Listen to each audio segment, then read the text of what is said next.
Taste the Daily. வணக்கம் ஐயா ராமதாஸ் அவர்களே. எங்க தலைவரை சந்திக்கிறதுல ஏதோ அவமானமா அப்படின்னு பேசிருக்கீங்களே. எங்க தலைவர் தமிழ்நாட்டு மக்களால் தேர்ந்தெடுக்கப்பட்ட ஒரு முதலமைச்சர். உங்களை விட அதிக வருஷம் ஒட்டுமொத்த தமிழக மக்களுக்காக உழைச்சிட்டு இருக்கிறவரு. உங்களை விட அதிக ஆண்டுகள் பொது வாழ்க்கையில் இருந்தவர்.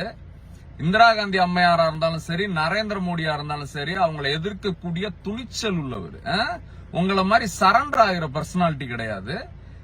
நீங்க உங்ககிட்ட நான் கேக்குறேன், உங்க பையன் அன்புமணி அவர்களுக்கு இந்த மாதிரி ஒன்றிய சுகாதாரத்துறை அமைச்சர் ஆக்குங்க அப்படின்னு 2004 முத்தமிழறிஞர் கலைஞர் காலில் விழுந்து கேட்டீங்களே, பதவி வாங்கினீங்களே, அப்ப அது அவமானமா தெரியலையா?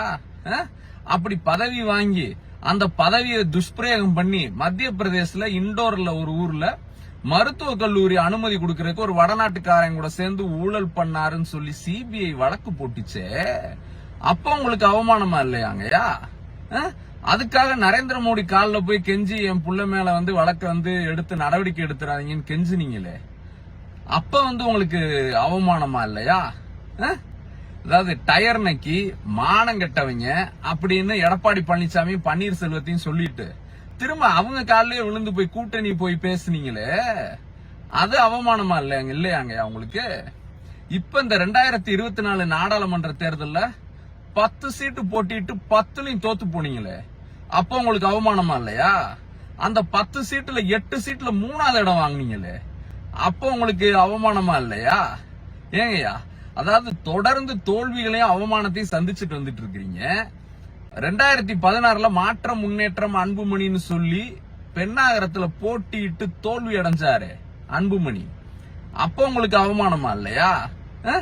மக்களவை தேர்தல்ல தருமபுரியில போட்டிட்டு தோத்தாரு, அப்ப உங்களுக்கு அவமானமா இல்லையா?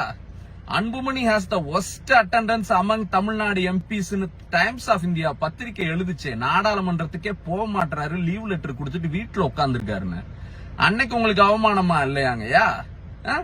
ஆனந்த விகடன் பத்திரிகை கார்ட்டூன் போட்டுச்சே, நாடாளுமன்றத்துக்கு போகாம அன்புமணி தூங்கிட்டு இருக்கிறாருன்னு. அப்போ உங்களுக்கு அவமானமா இல்லையா?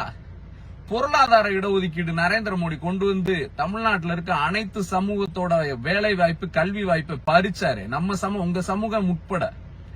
அதை எதிர்த்து கேள்வி கேட்காம அங்க போய் பம்மிட்டு நின்றுட்டு இருந்தீங்களே, அது அவமானம் இல்லையா? விவசாயிகளுக்கு எதிராக நரேந்திர மோடி சட்டம் கொண்டு வந்தப்ப அங்க போய் அன்புமணி அடிமையாட்ட நின்றுட்டு இருந்தாரு, அது அவமானம் கிடையாதா? அதுக்கப்புறம் இஸ்லாமியர்களுக்கு எதிராக குடியுரிமை சட்டத்தை நரேந்திர மோடி கொண்டு வந்தப்ப சமூக நீதி போராளின்னு பேசுறீங்களே, அங்க போய் நரேந்திர மோடி சரண்டர் ஆனீங்களே, அது அவமானமா இல்லையா?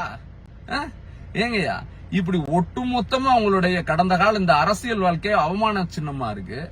நரேந்திர மோடி கிட்ட போய் இப்படி சரண்டர் ஆகி இருக்கிறீங்க. அன்புமணியை வீட்டுல வச்சுட்டு நீங்க எல்லாம் அவமானத்தை பத்தி பேசலாமாங்கய்யா? உங்களை நீங்களே தரத்தை குறைச்சுக்கிறீங்க. இப்படி எல்லாம் பேசாதீங்க விரக்தியில. நன்றி.